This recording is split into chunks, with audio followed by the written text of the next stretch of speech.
Wow, what a difference. The Talkbuster Podcast. That new intro that you have with the picture of the store, Yep. that's actually the Greenville, one of the stores here in Dallas. No And way. yeah, and a number of us actually work there, and it wasn't until he pointed that out that I realized that. So just another little interesting tidbit for you. Oh, that's awesome. You know what? Yeah. Since I'm still recording, I'm just gonna cut you saying that like right into the episode. Hi, I'm Chris Chipman. You may remember me from such podcasts as the Chipman Brothers Tangent and Creating Geeks, a parenting podcast of great responsibility. I'm here to bring you back to the late 90s, early 2000s, a time of Amrays and clamshells, a time of late fees and VHS tapes being replaced by DVDs, a time of stale gumballs and overpriced candy. Yes, that's right. I am talking about the time of Blockbuster Video, the Walmart of the video rental industry, the mom-and-pop video store killer, the corporate big choice video store that everybody loved to hate. Blockbuster is mostly gone now. Kids today will never know the crazy Friday and Saturday nights with lines wrapped around the store to rent the next big movie. No more will regulars who are in the know arrive at 10 a.m. on Tuesdays to snatch up the new rentals that week before the weekend rush. Most of all, no longer will young movie geeks like myself have the memories I, and many others like me, made while working there. You see, under all of the corporate evil and bad practices, Blockbuster was a home, a comfort, a place where I made lifelong friends and even met my wife. It is because of these memories that I, and I'm sure many of you, have, that the Talkbuster podcast was created. A place for me and others to share our memories of what once was, of the before time, of the long, long ago. I'm looking forward to see where this goes, how it evolves. Join me, won't you? Welcome back, everybody, to the Talkbuster Podcast. As always, I'm Chris Chipman at the Chippa. You can find this show and my other shows at patreon.com/the Chippa. Speaking of that Patreon, I've got new tiers right now. So you've got a $1 tier, which gets you early access to all of my shows 3 days earlier than everybody else. The $5 tier includes you picking a topic for Creating Geeks, a parenting podcast of great responsibility, and also gives you access to Chippa Pays It Forward, where if you give me $5 on Patreon, I will donate $1 to anybody else's Patreon of your choice and give them an advertisement on my show. If you get to the $15 level, you get your name mentioned on my show. So the people on that $15 level right now are Mason, Christopher Finnick, Patricia Chipman, my mom, and Hugh Campbell, who goes by Green Goblin on Twitter and was also a guest on the Talkbuster podcast. Just to let you guys know, for an advertisement, today's show is brought to you by Geeks with Shields, a podcast I've been on a couple of times. Your place for all things good and nerdy in this, the darkest timeline. We recently recorded the Kevin Smith Director Smackdown. That'll be coming out soon. And we also are recording a review for Godzilla King of the Monsters, which will be out soon as well. So go over to patreon.com/Geeks with Shields and check those guys out. Tonight, I have a very interesting guest. I've been reaching out to kind of broaden the view and focus of the show, not just for people who are employees of Blockbuster in the store as CSRs, assistant store managers, shift leaders, store managers, but also getting out into the district leader, corporate regional office and above. And my guest tonight comes from that other side. His name is Dave Carrera. Did I pronounce that correctly? You did. Right, and I will let him introduce himself. Dave, tell the people who you are. Well, I really appreciate it, Chris. And my name is Dave Carrera, and I'm actually, I have the distinction of being the last of the original corporate employees who are still, believe it or not, working in support of the last Blockbuster. So after all this time working in the stores and at corporate, I've still managed to go ahead and continue to support the stores even up through today. That's amazing. So what is that a like secondary like consulting gig that you have, or does that fit in with the actual current job you have as well? Well, actually, it's my primary job right now is still continuing to support them. I'm doing it since obviously the corporate offices are no longer in existence and the outsourcer that was originally taking some of the IT responsibilities there at the end is no longer part of the thing. I split off and actually created my own company at that point to Oh, do. that's amazing. Yeah, so I took advantage of sort of the situation to set up my own company to do some IT consulting and support work. And as part of that, and primarily my job as part of that, was supporting the remaining Blockbuster franchisees that were still in business past the closure of the corporate stores in 2014. Wow. So And so I've actually been doing that. how many stores were under your umbrella at that moment in time? At that point, when we actually switched from corporate to no corporate, and the switch was immediate, when we flipped that switch, I actually picked up a little bit over 30 stores. Nice. Right. So that was constituted by three franchisees who wanted to remain open. They wanted to remain Blockbuster bannered or Blockbuster branded, and they wanted to continue to use our point of sale system to prevent having to do the additional burden of setting up a new infrastructure with a new point of sale system. And we decided to go ahead together. We met as sort of a group and decided that they did in fact wanted to go forward, and they needed our assistance to continue to stay open using the systems. And so it was decided that they would assist each other in terms of getting all of the equipment that they could from the corporate locations and from the corporate distribution center. And at the time that they actually closed the last remaining corporate store, then the sort of the ownership or the responsibility, if you will, of the support went over to me exclusively. And I've been doing it solo here for, golly, almost 4.5, going on 5.5 years now. Wow, that's fascinating. Yeah. It is a lot of work, even with one store. But it's satisfying, and I really enjoy working with the team, the franchisees. It was a real blessing at the time because obviously, you're faced with possibly having to leave, not only leave the organization, but basically reinvent your career. Of course, right? And that's the thing that always amazed me. I sat back and watched the stores start closing, and I'm like, there were people I worked with that I know were still there at that time. And it's like, I mean, at 18, 17 years old, I couldn't have thought of doing anything else. I mean, I knew what I was going to go to college for, but it just seemed like a place that, even though its time has run its course as a huge entity, it just seemed like a place that everyone was always going to need. Exactly. So I never saw myself not having a job there or it not being busy. Exactly. And and early on, because I actually started out, golly, it's been a really really long time ago, but I actually started out as a CSR in '92. Wow. Yeah, so I've been working this for a long time, but I started out as a CSR in '92, just making, like a lot of us out there, I'm sure, just wanting to make a little extra cash for some stuff that I wanted to do, projects that I had, and so forth. And you're out of school and you're out of college and you're trying to figure out what you want to do, and before you decide what you want to do, you have to decide what you have to do. And one of those was being able to support yourself.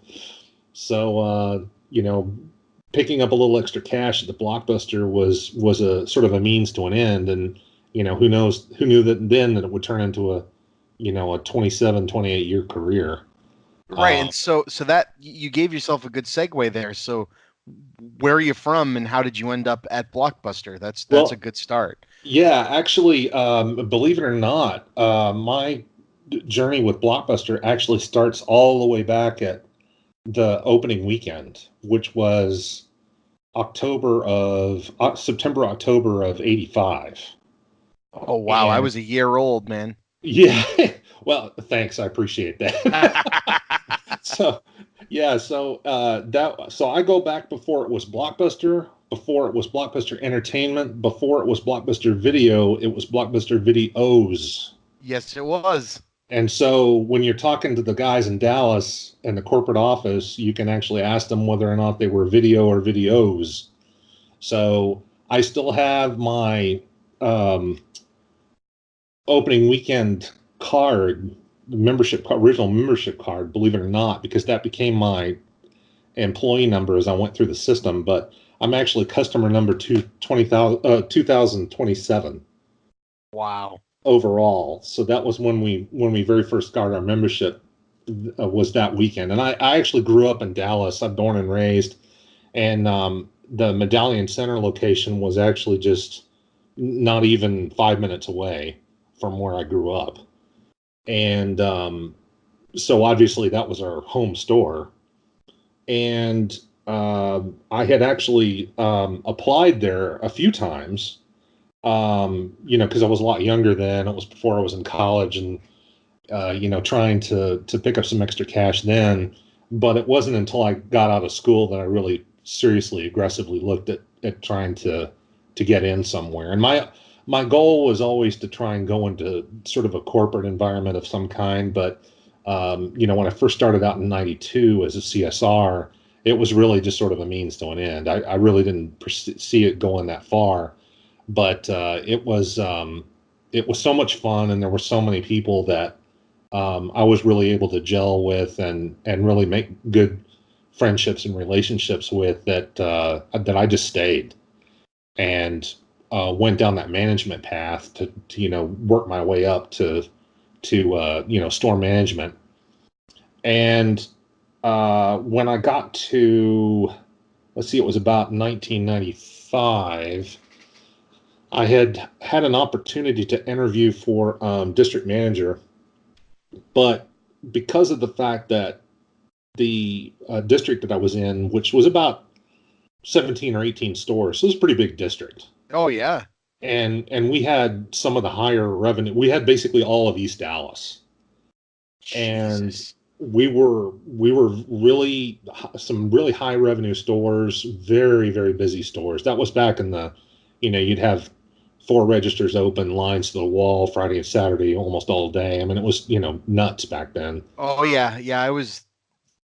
Yeah. I was a frequent shopper from 98 to 2000 and hung out there because I ended up being friends with everyone I worked with before I worked there. So you'd come in at 10 at night. Everyone would go out when people got out of work, right? So we'd hang out in the store or whatever. And it was asinine how busy that store would be with every register open. It was nuts, but it was fun. Oh, it was so much fun to ring up people. Yeah. Oh yeah. And the people got into it. Like, you'd get customers that were angry about it, but if you had a good staff and and your regulars were in, it's like people would be throwing jokes back and forth and movie quotes, and movies would be coming in that you knew people were waiting for. So you'd be like, all right, first person to raise their hand gets, whatever. Yeah, I can't even think right now. Exactly. We had a lot of fun with it. Loud concert videos going and so forth. It was a boisterous, fun environment, right? It really was. And it was a safe, boisterous, and fun environment. That's the thing that I always liked. There was never anything, outside. You get people that were angry just because people were impatient, but Sure. it wasn't I don't know. It just, there was something very, like I said, I've said in my opening, there's a camaraderie about it. It was like a home almost. It was like another place to go. And there wasn't too many, and there still aren't many corporate entities that have really been able to capture that. Exactly. And I think that for a lot of us, particularly in the Dallas area, because of the fact that we'd been there so long, we really gelled because of that. And at that point also there was a little bit of oh, you work at Blockbuster, oh, that's cool, how did you get that gig? It was a fun place, and people knew that it was a fun place to work, right? And we leaned into that. That was a big thing. People really took that as sort of a badge of honor. It like anything else, it had its days, but on whole, it was a wonderful experience in the stores. And now saying that, I know that there's a lot of people that'll be listening to it and they're like, well, yeah, but you weren't working in the stores in like, the 2000s or something like that. And I get that because I understand. And we even talked about it in the corporate office that we're like, wow, when we were in the stores, we didn't have to do a tenth of the amount of stuff that the guys today have to do. Yeah, it got a little wacky. Yeah, it's and some of that's born out of process, and some of that's born out of necessity, and so forth. Oh, absolutely. But It there's always. Go ahead. Go ahead. Well, I was just going to say, even though that was the case, I think that the thing that we tried to do was, at least on our side, because I can't necessarily speak for a lot of the groups, but for the IT side and particularly for the retail operations side, we tried to be, as much as we could, a store advocate, because we had been there before and we understood the burden of all the extra process that were being put on the store managers and the assistant managers to, be able to execute the programs properly and to be able to do the day-to-day, much less have to worry about computer systems and so forth and so on. We tried as best we could to be an advocate for the impact of what was trying to be rolled out. Right. So I don't know that it carries a lot of weight, but oh no, it does. It does, because you only know what trench you're in. Right. You know what I mean? And that even happens in the career I'm in now. You can really only see things from where you are. So, I think back to being a store manager, which was near the end of my first run there. Mm-hmm. And I got thrust into being a store manager at 18 years old. It was my first year of college, and it was the summer before I was going back for my sophomore year. And I was a part-time assistant store manager during the school year, and then a full-time in the summertime. And first day of summer, my first day out of school, my store manager calls me up and says, "Hey, I broke my knee. I'm out. You're taking over." Oh, wow. And he shattered his knee, just picking up a box wrong in the back room. Right. Yeah. And so I ran the store for the summer, and I would have been nowhere without being able to call you guys. Right. Because, you think about now the access of, Google, YouTube, oh, you're having an issue with an old computer system, you can look it up and troubleshoot it. That wasn't the case. I didn't have the internet on my phone. And, Yeah. So exactly. being able to call the, corporate IT at 2 a.m, when the tape in the back room is blowing up and dumping all over the place, or you can't get the POS back up and running during an inventory, and you think you're going to have to do a manual inventory with your dot matrix printouts. You know what I mean? And no matter what, we always got help through it. And I this is what's fascinating me about being able to talk to someone who went further in the company than me, is it's cool to hear about the trenches you were in. Yeah. It's cool to hear that, it wasn't, because the vision you have when you're in a corporate company, the vision you have is, you've got, the heads of Paramount and Viacom sitting in a room and going, let's see how much more money we can squeeze out of this little guy. And you forget that, no, there was a whole bunch of people that had to make this work on an end behind the scenes that we never saw. And I think that's a fascinating side of this whole thing that I have not heard anybody talk about yet. This could be the very first time, there's been a Blockbuster corporate person on a podcast. I hope that's the case. If anyone's listening, share it around.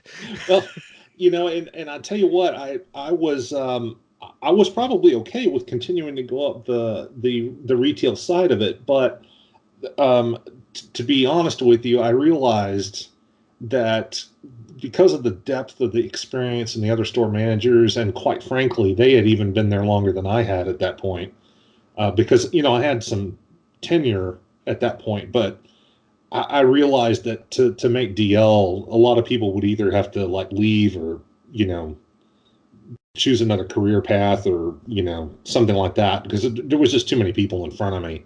Yeah, no, rightfully that was the so. case everywhere. Like my store manager spent most of his career with the company being promised DL. Like, Yeah, and then it's okay, go open another store, go fix another store. And he's like, when is this going to happen? You know? And exactly. And it then got wild. you blink and several years go by and it still hadn't come true, and then you're like, well, now what do I do, right? Exactly. And realizing that uh, had been sort of known in the district as sort of the guy who could help get store managers some assistance in terms of, like, little stuff, like, helping them with a printer problem or a cash drawer problem or something along those lines. Just little ticky tacky stuff that they had that might be giving them some trouble that I could go over and help them with. And we at that point also had a sort of a practice of moving store managers around quite a bit between stores. Yep. And because of the fact that we floated between so many stores, I kind of got this reputation of being able to help them with the IT stuff. And corporate IT was still here in Dallas. When the corporate offices moved to Fort Lauderdale, IT, a good majority of IT anyway, I'm referring more to the software development and the support team, as well as the distribution center, remained in Dallas. And there were a number of different reasons, but primarily it was because of the central time zone, having to cover the entire country, as well Right. as Makes a lot of sense. exactly, as well as the proximity to DFW Airport and being able to ship things in and out easily. Um, it was deemed that they would go ahead and remain in Dallas. So when they had these teams that would go out to the stores, particularly in East Dallas, because they were right next to us, to get some feedback from the stores, see how things were going, that kind of thing. And I got offered up as a name to be thrown in the hat by my district manager to the IT team to help them do some testing and some sort of lab work, if you will, in one of their labs there at the corporate office. And I was like, well, sure, you know, this would be great because not only do you not have to spend time in the store uh, uh, doing paperwork, but you also get to work on computer stuff. So I went ahead and did some of that, and that's how I sort of got a foot in the door at the support center. And jokingly, half seriously, I had actually mentioned to somebody that I'd really like to work for computer support. And it just so happened, coincidentally, oddly, that they had a position open, and I interviewed for it and got it. And so Wow. in '95, I actually moved over to IT, computer support, and stayed with it and loved it. And I mean, when you want to talk about a lot of work, that was a lot of work. Oh, yeah. Um, the number of calls that we were taking, but we were talking to people all over the United States as well as Canada. And it was an exciting job. It was a lot of work. The hours were pretty crazy, but again, it was a really close knit team. A lot of those people that were working there had either worked in the stores or they had worked on the installation teams, the guys that would actually go to the stores and install the hardware. Yep. And so they were very experienced. Um, and really at that point, the most tenured people that we had were working in that team. And so I stayed there and worked my way up through, then obviously through support, and actually worked my way up to manager of level 2 support eventually. So that was, that spans a lot of time, obviously, because, that was, by the time I left in 12, I was manager of what they call production support. And we had, basically, we were support. That's probably the best way to look at it. So when a store would call in and they would get the frontline guys, who I know that is kind of a love-hate relationship with those guys, but the guys that would initially take your call, if they couldn't solve it, then they would escalate it to the team here in McKinney, Texas, that were onshore, and they would work your problem. And if they couldn't resolve it, then they would escalate it to us. Wow. So it was almost like a second, almost third level support. So we did that support. We had the responsibility for creating all promotional coupons that were in the store. We had the responsibility for all the hardware and software deployments to the store. So one of my other hats was I was a sort of a senior project manager in charge of deploying all this, like the Compass terminals, payroll terminals, and so forth. Uh-huh. And deploying that as well as the credit card terminals. Those were two of my largest projects that I did.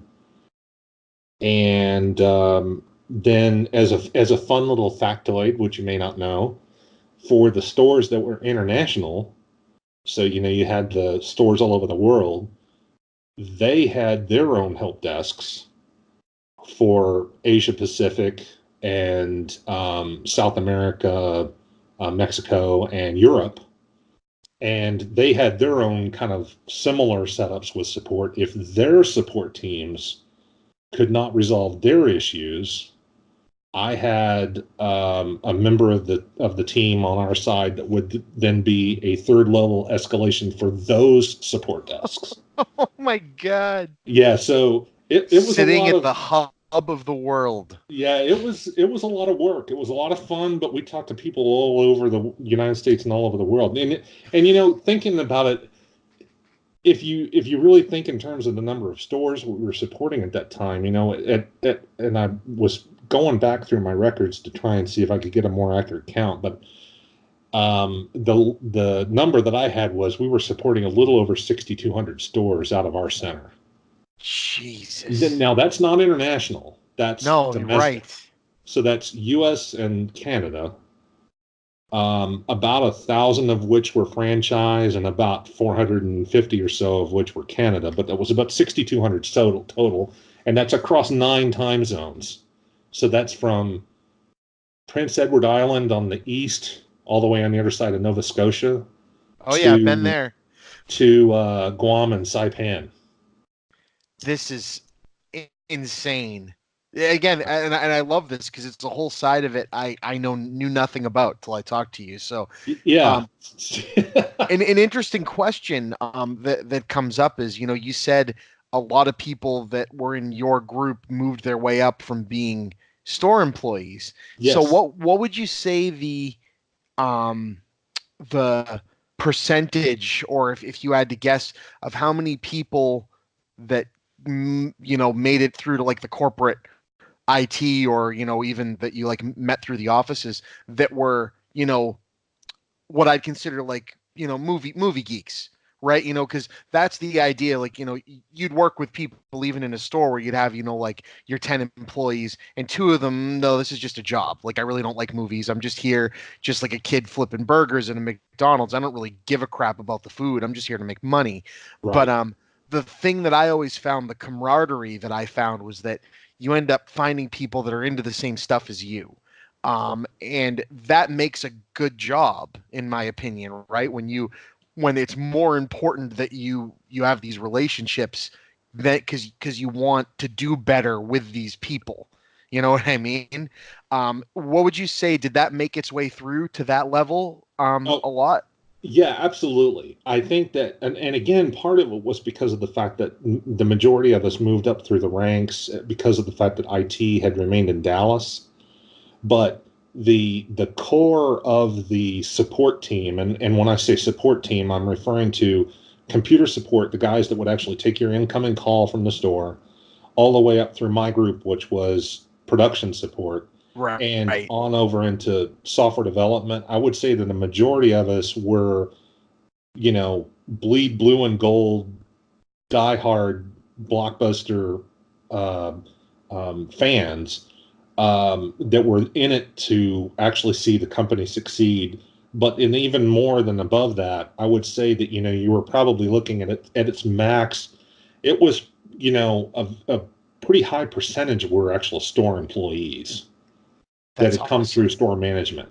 And again, that number fluctuated quite a bit. And in the early days, and by early days, I would say when I first started in the support, like in the mid 90s, it was probably it was better than half. Wow. Were from the stores that were actually, working directly with the stores. We're better than half. Now did you guys, obviously you're working crazy hours because you're supporting, longer than a normal open shift day because Right. you're covering so many different time zones.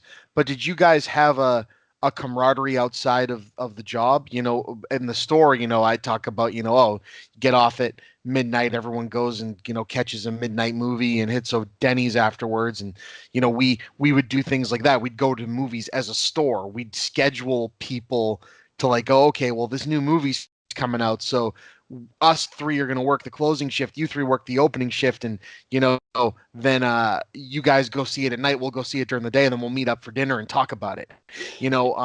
Did that kind of happen at your level or was that kind of too hard with the kind of it being where the adults in a career with families and everything makes it a lot harder, right? But go ahead.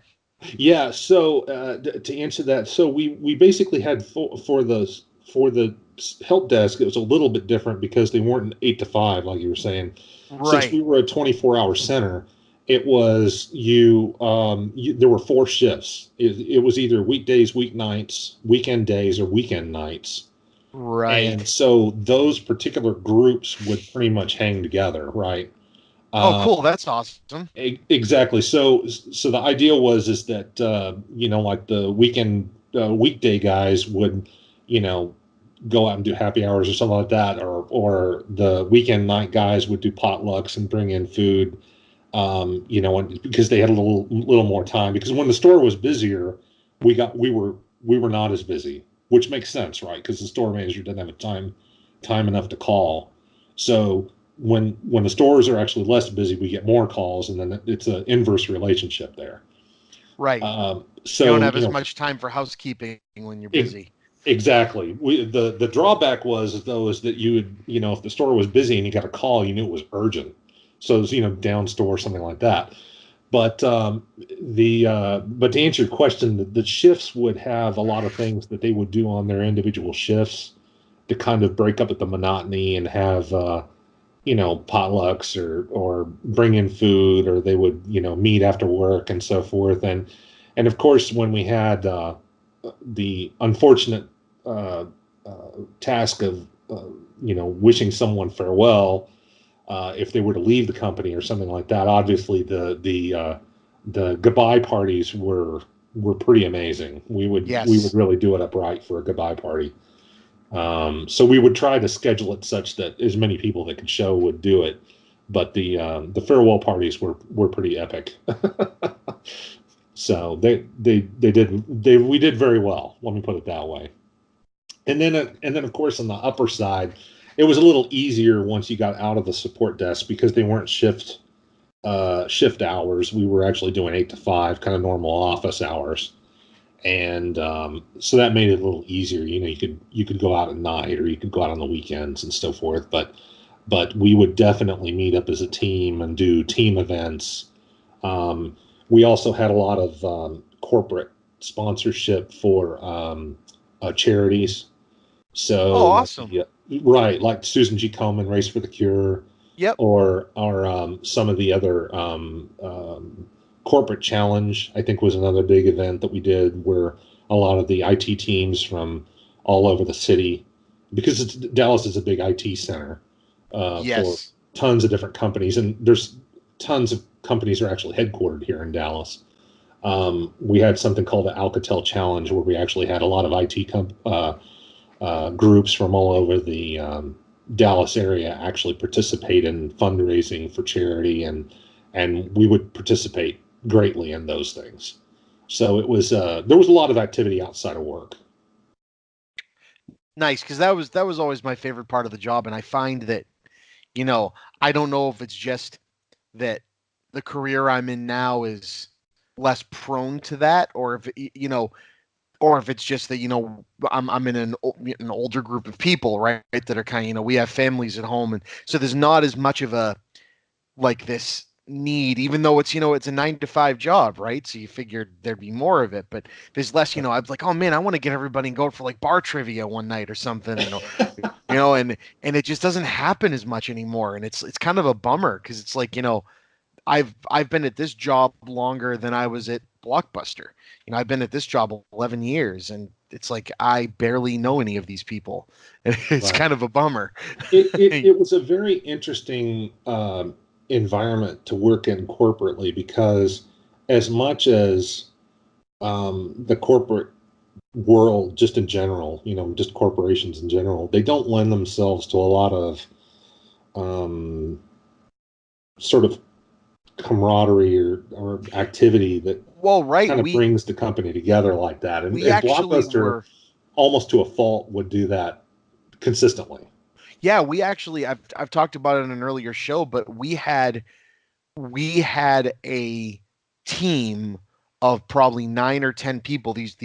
Most of these people were in my wedding party, that worked together for a good 2 to 3 years straight, unchanged, right? Mm-hmm. And we were basically told, even though our numbers were the best in the district and everything else, that something had to be going on, and they split us all up. Yeah. Luckily, we found out later that the reason that they did that was because they actually had a lot of respect for us and how we worked, and were moving other people through to kind of weed out problems they were having. Mm-hmm. But they weren't being upfront about that, right? So we took it as, oh man, what did we do wrong? But you said it was to a fault. It's like, I get it on paper as a corporate entity. Of course, if people are getting along too well, there's a chance that they're going to start letting people get away with crap, and things are going to slip. It makes a lot of sense, right? Yeah. But at the same time, from the trenches, that was like a reason to want to have respect for the store and the company and the product. It's because we all got along so well. So it was like a double-edged sword, right? Exactly. And I think that to a lot of the managers' credit, I think that throughout the organization, and particularly retail operations, and I know that there's a lot of other departments out there that were impacted and so forth by day-to-day operations and everything. But retail operations and IT that I had the most interaction with, obviously, there was a real sort of a you go down, we go down kind of an approach to the thing, and it really made it a real team effort, I think. Oh, absolutely. And even more so than in the stores, I think. I as strongly as I felt about it in the stores, and I did, there was a lot. It was an even higher degree in the corporate environment, because we had so many people that were so dedicated. And that's awesome, is like I was saying before we started recording, and I'll drop this here, that there's going to be a lot more people coming on this show that were on this side of the coin, and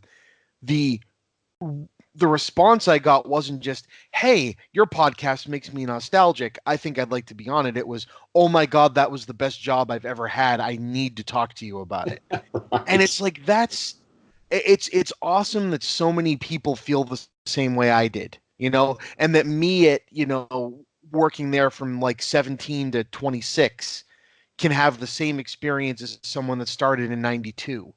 You know what I mean? Exactly. It's really cool.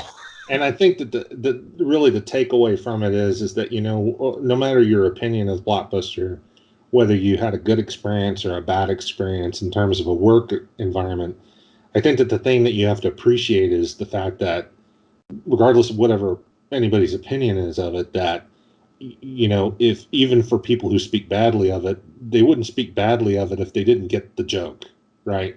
Yes. There's a little bit of a reverence to it in terms of talking about it. It's a needling and it's a respect out of it, but it's not done in necessarily in malice. It was just sort of enough people across the United States to realize the importance of the significance of the company and its role in the entertainment timeline technology that was out there to enjoy movies, that they appreciated for what it was. It was a consistently good, clean, family-oriented product that was delivered with, minimal effort, and they were everywhere, and you could go in there and get what you wanted. And that was really what it was. Absolutely. And I've haven't found yet, talking to people that have worked, the retail gamut over the years, too many stores where the employee experience was as much of a focus of the company as the customer experience. Even though I've disagreed with some of the things that, happened in the employee experience side, we spent a lot of time, getting rollouts of documentation and training courses and things that were very focused on making sure that we had the tools at our disposal to make sure the customer's experience was great. And it never seemed to be at the expense of the employee. It was always like, we want to make sure you enjoy it here, so then the customers will enjoy it here. We absolutely tried as much as possible to insert enough of that feel and that sort of approach into the process, because by the time that someone on high said, we're going to do this, right, and even if it's just that we're going to go out there and we're going to see if this, whatever this is going to work, we want to do this, and then it would come down from on high. Well, by the time that we would get it, and support and software development, and then the support teams, as well as by the time that, most importantly, that retail operations would get it, they tried to infuse enough of a understanding of the customer and store experience into it that it wouldn't just throw us completely off the rails. Right, it would infuse itself properly. Exactly. And that we didn't, raid other, insert a process in there that would raid other projects, So when you, when you look at because we tried to map this out one time, if you actually took the system process, right, and if you actually looked at the calculations that are actually made at the point that a CSR hits the total key, and the calculations that it has to go through to ensure that it checks whether it's rewards or a pass or a auto coupon or how many other coupons, the validations and checks and control processes in there were so vast and so complex. And the only way that those things were able to be done and implemented in a way that it would not sacrifice the customer experience was solely on the shoulders of the software development and QA teams. And I think that when I know that Ryan Smith had responded to your inquiry for getting people to join into the podcast, but I think Ryan Smith and those guys would be an interesting interview for another podcast, because he would be able to give you sort of the software development side of it, some insight into that. And he's a store guy too. I can speak for the support side, but from a software development side, I think he would be able to give you some insight in terms of how they took okay, I need you to go make this happen in the stores, and then taking that and turning it into a program that could actually be implemented in the stores. I think that would be some interesting insight to get his perspective on it as well. Oh, absolutely. Yeah, he was definitely on that list. Yeah, so I would encourage you to talk to him. And for the franchisee's sake, when we moved out to support the franchisees in 2014, it was a really mixed emotion time, right? Because the word came down at the end of 2013 that we were going to close the stores, and it was like yes, the word has come down. We're going to close all the stores corporately, and then they will be done by, I think it was either January or February of 14.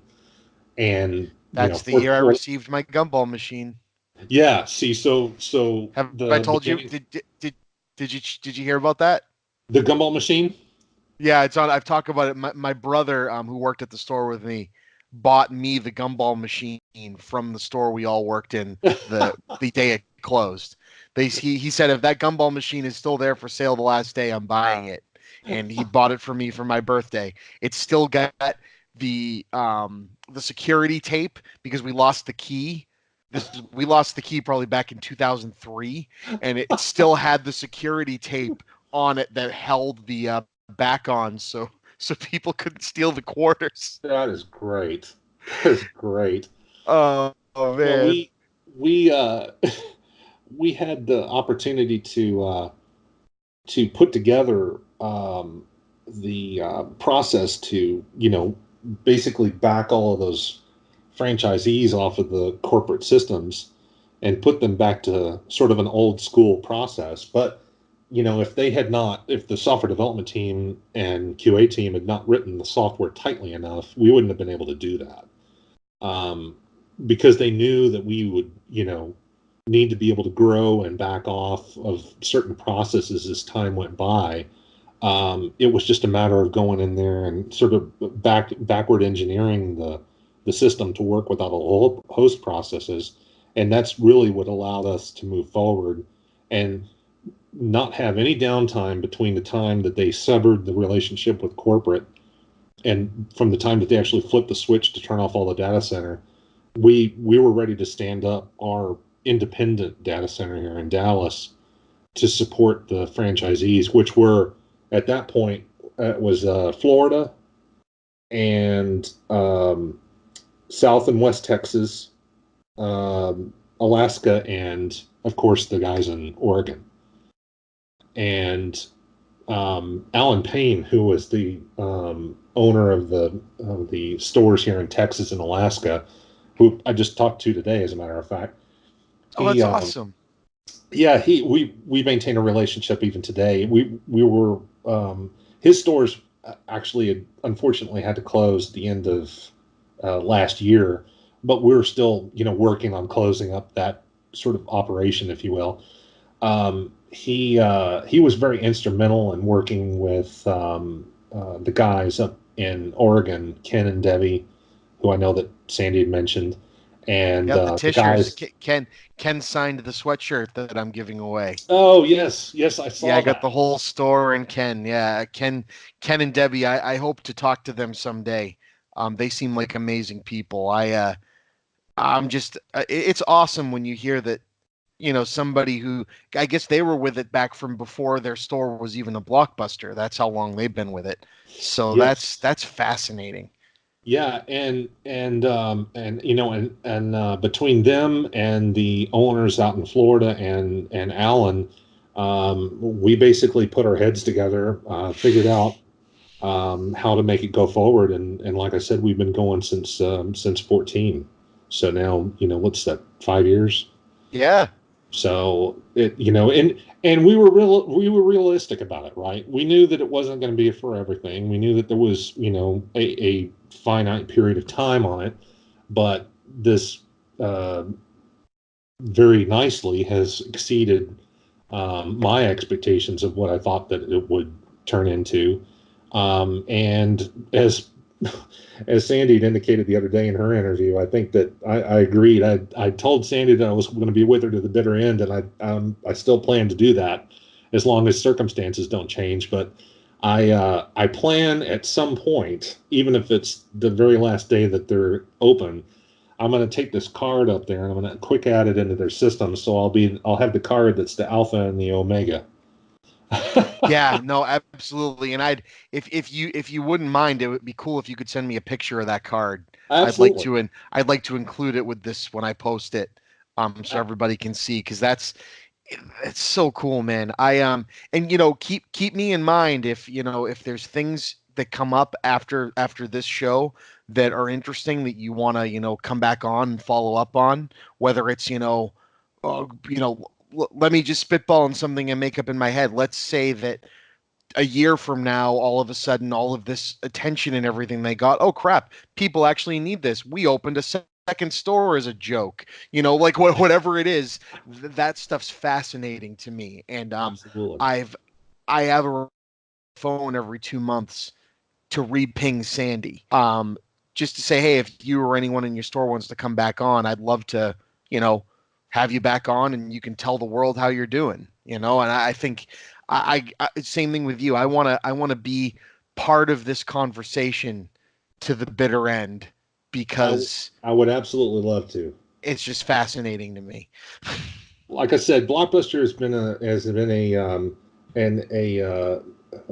significant portion of my life, both in terms of a career and bringing me a wife. I actually got married to someone who I worked with and had very much the pleasure to work with her at the corporate office for many years. She unfortunately got caught up in the layoffs that happened along the way. Not necessarily unforeseen. I mean, we knew that was eventually going to come, but because of times being what they were. But she was very glad that we were able to continue to participate at some level of being able to support the stores. She had actually worked with the franchisees and or the franchisee that held the stores in Mississippi and Alabama. And wow. yeah, and she worked in their corporate franchise office and then came over to support at about the same time that I was in support. So we were able to kind of come up through the ranks together, which was really neat. That was she has a lot of stories about the old franchise days and out there, but she really had a lot of fun with that. And since then I still meet up with the guys regularly, still celebrate birthdays together and go out and eat every once in a while. So it's a lot of fun. The corporate guys and store guys, I still meet up with them regularly. A lot older, a lot grayer, but we're still here. Yeah, it happens. It happens. Yeah, happens to everybody. When I worked there, I had 6-inch spiked hair, and now I'm basically bald. I have a giant beard, but I'm basically bald. So. Well, my hair is almost stone cold white now, and it's Oh, all no. Blockbuster. Yeah, no, that's definitely part of it. It definitely didn't come without its stress. So that brings us all the way through to you helping out Sandy and the folks in Bend. But what's some back through the years, a few just cool stories of things that went down. Maybe one from the time you worked in the stores, and then one from the time where it was corporate, and then one from these franchise years in Sure. the post. And again, as much as you want to talk about, I don't have a time constraint on this. We could go another 20 minutes or so, and it wouldn't be a problem. Sure. I just I love hearing this stuff, and man, that was more insight than I ever thought I was going to get. So Good. That was fantastic. Good. Well, so let's see, a good in the store story. And again, I'm probably dating myself here, but for those of us who were in the stores back at that time frame, in the early 90s, so there was an exercise where we were selling 2-liter drinks and Tombstone pizzas, like the frozen ones that you get at the grocery store. Remember those? So what would happen most of the time was that the Tombstone pizzas would sell really, really well along with the 2 liters. What would happen most of the time is that when the employees would come in to do inventory, they would buy a 2-liter and throw it in the back of the Tombstone freezer and let it slush up real good. And that way, when they were doing inventory, they'd have a cold slushy drink to drink all the way through inventory the next morning, right? Right. And we had warned them not to do that. So we had a really big store back then. It was 15,000 square feet. I mean, it was big. Oh, Jesus. And yeah, the East around Dallas here were big. Yeah, the East Dallas stores were huge. They were really, really big. And so we had a ton of inventory, and we had a ton of people coming in to do it. Well, anyway, they came in and they stuffed that thing full of the Tombstone freezer full of 2 liters, even though they've been told not to. they forgot about them. And of course, in the middle of doing inventory, all those things burst, and it destroyed the pizzas. It destroyed the inside of the refrigerator. It was awful. but I, no one would fess up as to who actually did it, right? And I'm like, come on, we got to do something about this. So I actually ended up having to make everybody clean out the freezer, and it was a mess. So I mean, it was fun, but those things bursting in the middle of inventory was just not something that the store manager wants to hear. Believe me. Oh, hell no. Yeah, it was just awful because then they burst, and then there's the whole bottom of the freezer is full of Coke, and you can't open it without it going all over the place, and it's awful. When we were in the Woburn store, my buddy Scott and I, who was my store manager, witnessed a tape. It must have bounced off of tapes in the box, but it hit the chemical fire extinguisher in the drop box, and it doused the entire store. Lovely. It was like 5:00 at night on a Friday. And like, those chemical fire extinguishers, if they ever went off, you'd never get that stuff up. Never.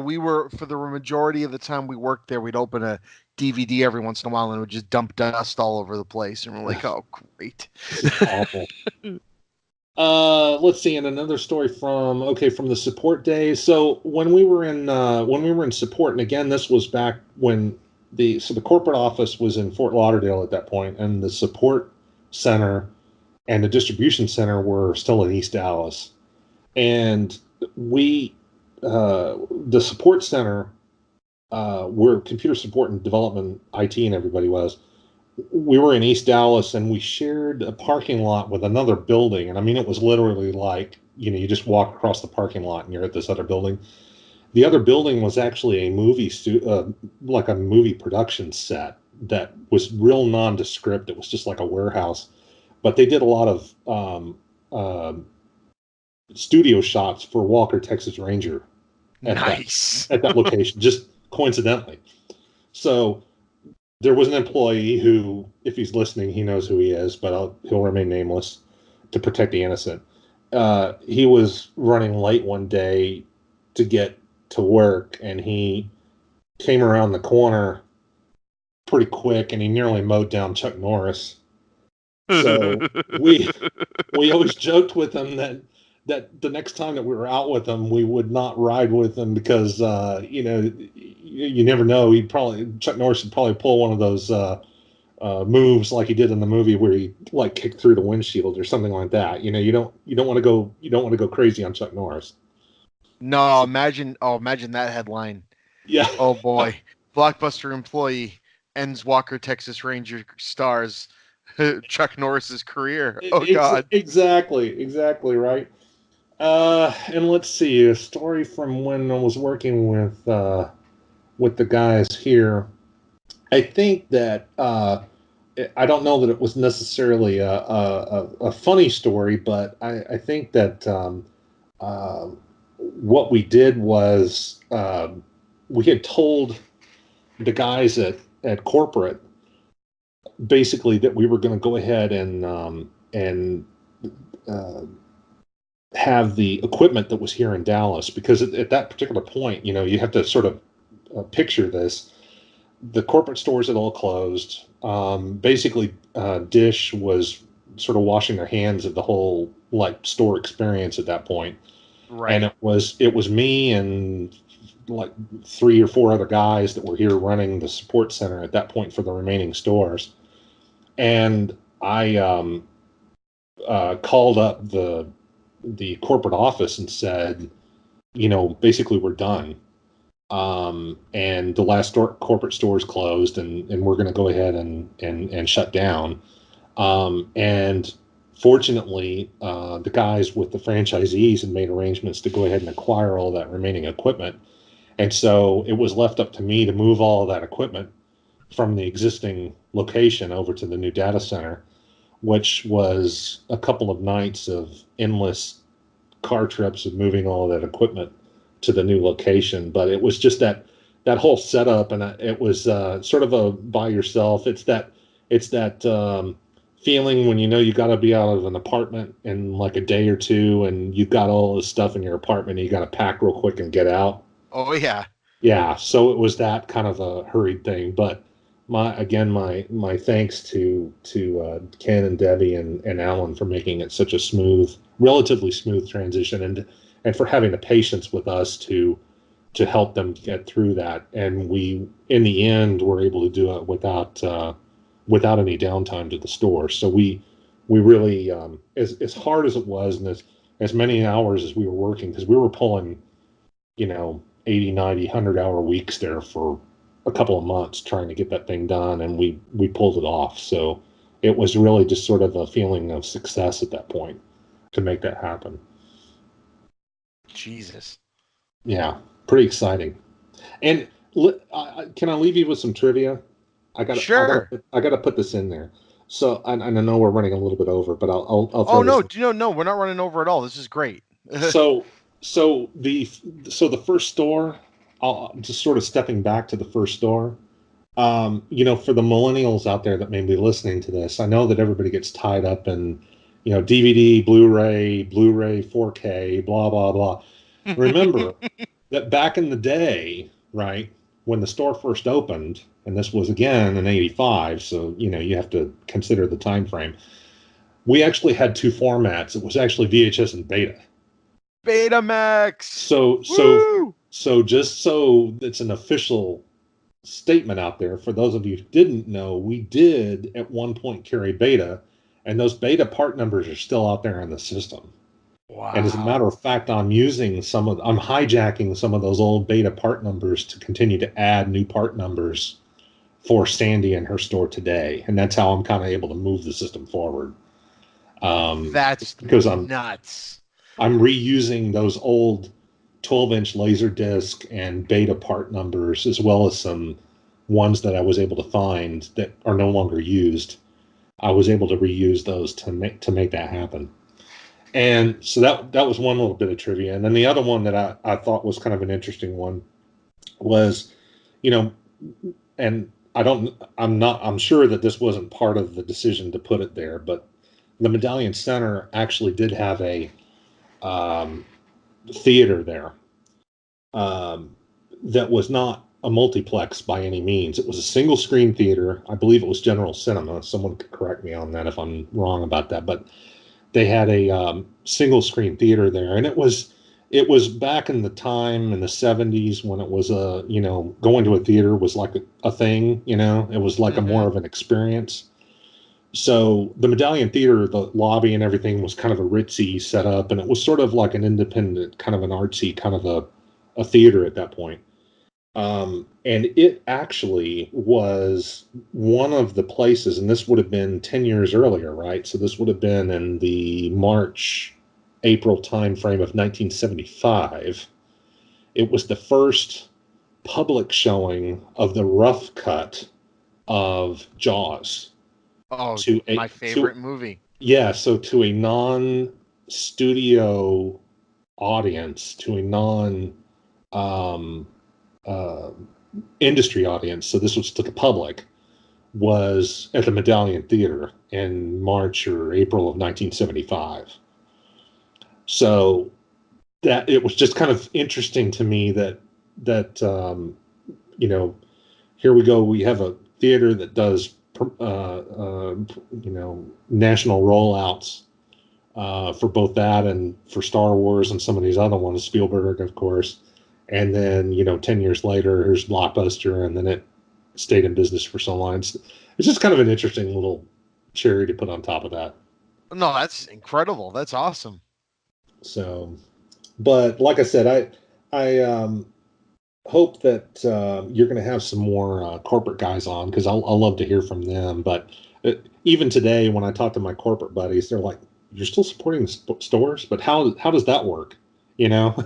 So. Oh no, that's great. And if you know anyone else that isn't on that list, send them my way. I would love to talk to anybody that has any sort of insight or connection to this experience, right? Because It's amazing how many people you find that are still working for it, right? Like I didn't expect Sandy and them to ever respond to me, let Yeah, alone anybody else, you know? absolutely. Well, and then just sort of as a final thing, if you'll indulge me for a second, I do have to give a Oh, shout out to a of couple of people. course.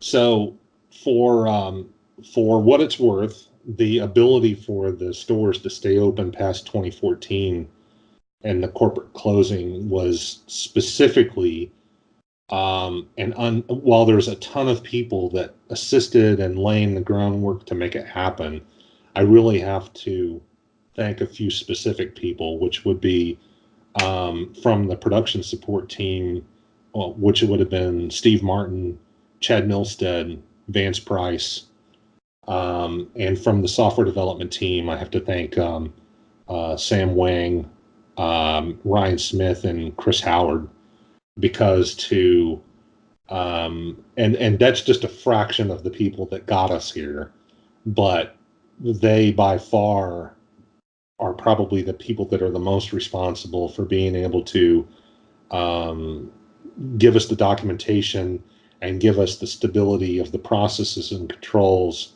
that have allowed me to continue to use those controls to keep the stores open past this, the 2014 date. So while there are way too many people to mention during this podcast that are responsible at a core level, I have to say that these core people here are by far the ones that need the most credit in terms of putting us in a position to stay open as long as we have. Oh, and so real quick, I'll also want to give a shout out to a couple of other people, if I can, real quick, Chris. Um, I've got three people who, although the people that I've mentioned so far during the episode were very responsible and very helpful in terms of my career at Blockbuster and setting us up for what eventually became our independent state, this post corporate store state. There were three people, additional people, that were very instrumental in setting me up to be independent as an independent company. And so I wanted to give a quick shout out to them. And that was from my prior years at Blockbuster and almost every day since is Craig Jablonski. He worked with me at the help desk as a manager, and he's been a good sounding board for what needed to be done, both while we were working together at Blockbuster Corporate, as well as the type of approach that we should take in supporting the store now. So he's been a tremendous help. And then additionally, two non-Blockbuster employees who are lifelong friends who actually helped me tremendously were Jim Davidson and Judd Heap. And Jim actually provided a lot of the software development for some, not for the point of sale system, but for some additional external tools that I use on a day-to-day basis to help manage the products and reports and so forth, the things that I have to do for Sandy up there and the bin store. And Judd was able to help significantly in terms of his expertise in networking and engineering as we actually tried to determine what would be required to make a infrastructure robust enough to actually support the stores away from the corporate infrastructure. So their work has been invaluable, and as a matter of fact, that involved a few trips going back and forth between Dallas and Colorado and California between the three of us to try and get that all worked out. So definitely appreciate their help, and a huge thanks to them from the team here. So so thank you very much. Oh, I appreciate it. I'm going to second his thanks because without them, I probably wouldn't have people to talk to on this show. So thank you guys. Absolutely. All right. So are you interested in playing a movie game to send us off into the evening? I will do my best. Oh yeah, don't worry. This is going to be take fun. mercy on me because, like I said, I haven't been in the store in a really long time. All right. So the best part about this is everything is made available to you.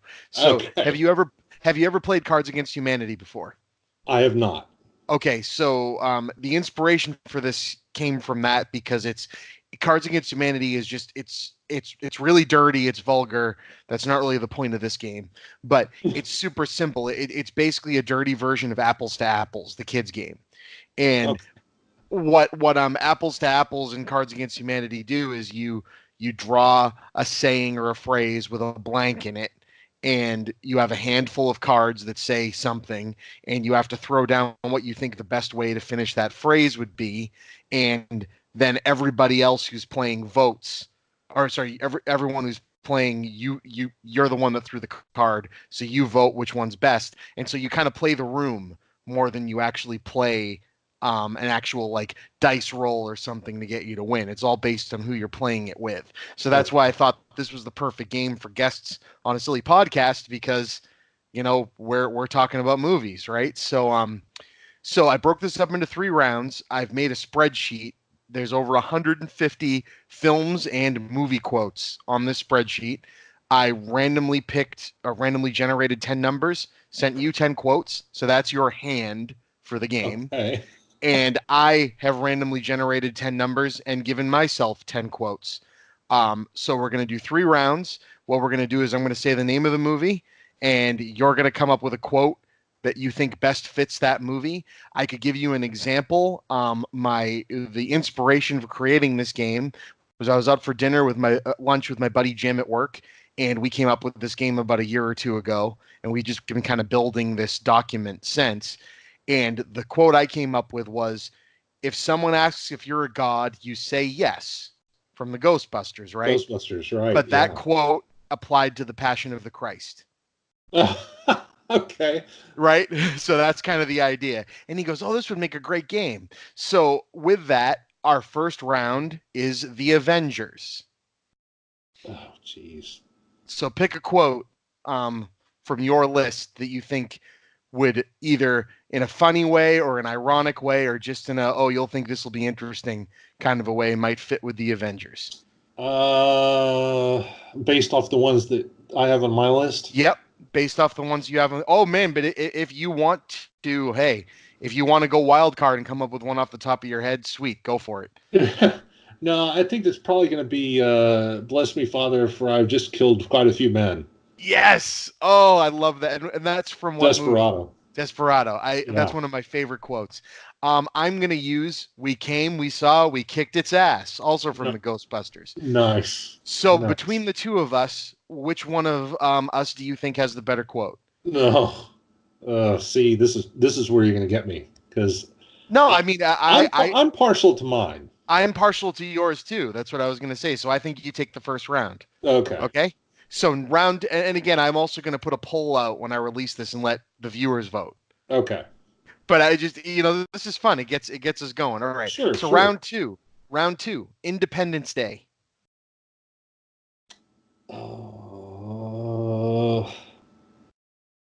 Let's see here.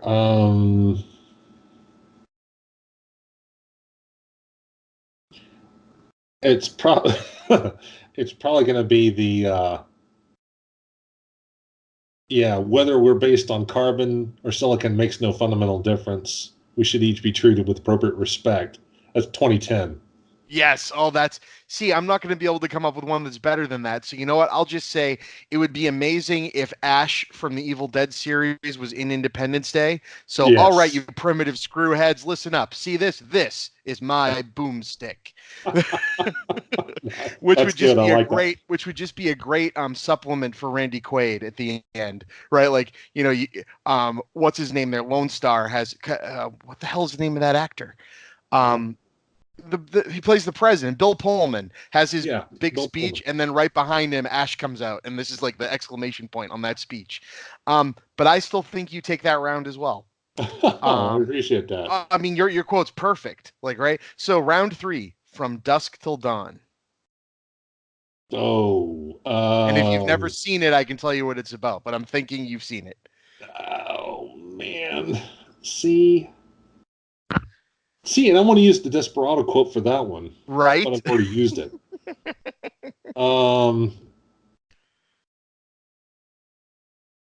Probably don't shoot yourself, don't shoot each other, and especially don't shoot me. Nice. I'm going to take, let's see. Drink for Me and Live Forever. Interview with the Vampire. Nice. I might have to So, give you that one. all right. So I took round 3 and you took the other 2 rounds. So that's Chris's movie game. I have we call it Right Quote Wrong Movie. And for those of you listening, if you ever want to play it, get on the show and we can play it. I enjoy it. I'm gonna have a guy later on the show on my other podcast, Shooting the Shit with Chippa, who's a board game designer, and I'm gonna pick his brain about how I could turn this into an actual thing. Nice. By the way, have you played the Blockbuster board game? Well, actually, I've heard about it and I've seen it or talked to Sandy about it, but I have not played it myself. It is absolute perfection. You need to get yourself a copy. We were playing it. My buddy Paul, who was one of my managers when I worked there, is going through a rough time, and he's up in Keene, New Hampshire by himself. And we drove up there and brought games and stuff to cheer him up, and brought that, and we played that for hours. It's just so much fun. Well, I'll definitely have to get a hold of that. Yeah, it's good. I bought my copy from Sandy. Figured I'd support them. Nice. Yeah. So but before I wrap this up, do you have any other shout outs, anything you want to plug or point the however many 300, 500 people that end up listening to this episode?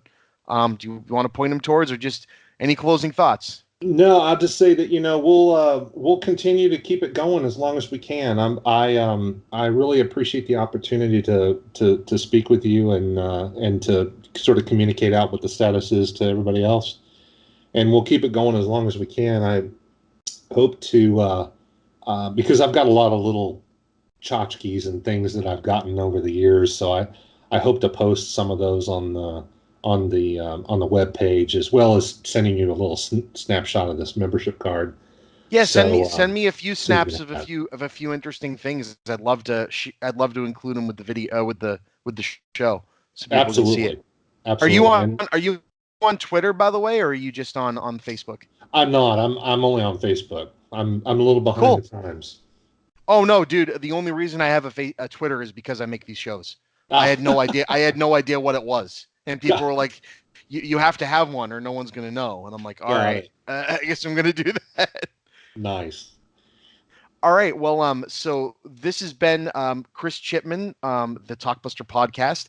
My guest has been Dave Carrera, who is my first guest, who transcending the store level Blockbuster employees. And if you enjoyed this podcast and it's your first time listening, please go back through the rest of the show. We've had guests from Hollywood Video, Movie Gallery, people that have worked in porn stores, people who are still working for the company, like the folks out at the Blockbuster in Bend, Oregon, and the majority of the people that I used to work with at the store.